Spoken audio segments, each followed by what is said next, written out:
முதல்வர் அவர்கள் சொன்ன கருத்திலிருந்து என்ன அப்படின்னா, நீங்கள் டெல்லியிலிருந்து ஆள முடியாது அப்படின்னு சொல்கிற முக்கியமான கருத்து என்ன அப்படின்னா, டெல்லியிலிருந்து பாஜக வந்து எப்படி ஒவ்வொரு மாநிலத்திலும் வெறும் பொய்யை புரட்டை மட்டுமே சொல்லி கலவரங்களை மூட்டி மக்களுக்கு மத்தியிலே விரோதத்தீயை மூட்டி செய்கிறார்களோ அதுபோல் இந்த பெரியார் மண்ணிலே இந்த பகுத்தறிவு மண்ணிலே செய்ய முடியாது என்பதைத்தான் முதல்வர் சொல்கிறார் அப்படின்னு நான் எடுத்துக்கிறேன். ஏன் அப்படின்னா, இப்போ கூட நீங்கள் திரும்ப திரும்ப ஒரு கேள்வி கேட்டீங்க, தமிழ்நாட்டுக்கு நீங்கள் ஸ்பெசிஃபிக்காக என்ன பண்ணீங்கன்னு கேட்டீங்க.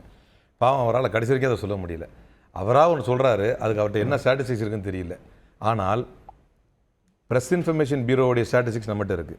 இவங்க சொல்கிற அந்த 81 கோடி மக்கள் free food grains PM Garib Kalyan Anna யோஜனாவில் வந்து 81 கோடி பேர் வந்து அதுக்கான பயனாளிகள் பெற்றார்கள் அப்படின்னு இவங்களுடைய கிளைம். ஆனால் குளோபல் ஹங்கர் இண்டெக்ஸில் 127 நாடுகளில் 105வது இடத்துல நம்ம இன்னும் இருந்துகிட்டு இருக்கிறோம்.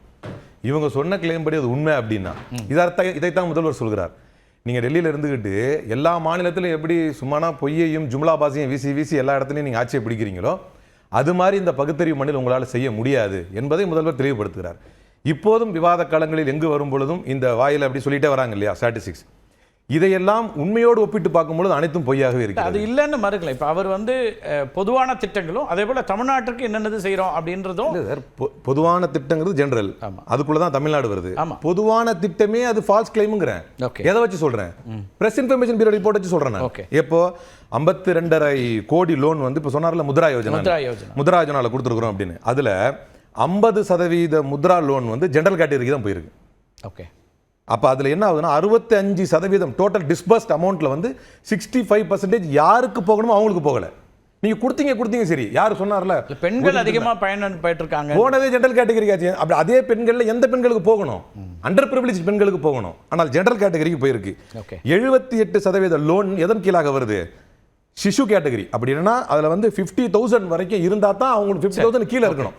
சிசு கேட்டகரியில் இருக்கவங்க தான் இது போதும். அப்போ தனக்கு வசதிக்கு ஏற்றது போன்று அந்த பொருளாதாரத்தை டிஸ்பஸ் பண்ணி கொடுத்துட்டு, நான் இன் ஜெனரலே பேசுறேன், நீங்க இன் பர்டிகுலர் தமிழ்நாடு என்ன பண்ணீங்கன்னு கேட்டாங்க. சார் நீங்க பேசும்போது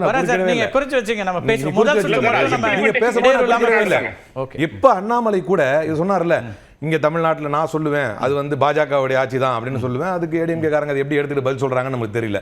அதே அண்ணாமலை அந்த பிரஸ் மீட்ல சொல்றாரு 12 கோடி டாய்லெட் வந்து ஸ்வச் பாரத்ல நம்ம வந்து கட்டி கொடுத்துருக்கோம் அப்படின்னு அவர் சொல்றாரு. அதை நீங்க வேர்ல்ட் பேங்க் ரிப்போர்ட் படி பாத்தீங்கன்னு சொன்னா கட்டி கொடுத்தாங்க டாய்லெட் 2018 இருந்து 19 வரைக்கும் டாய்லெட் யூசேஜ் 20 பாயிண்ட்ஸ் கம்மியா இருக்குது எஸ்சிஎஸ்டி இருக்கிற பகுதியில் மட்டும். காரணம் என்னன்னா non function of toilets, lack of water, poor maintenance.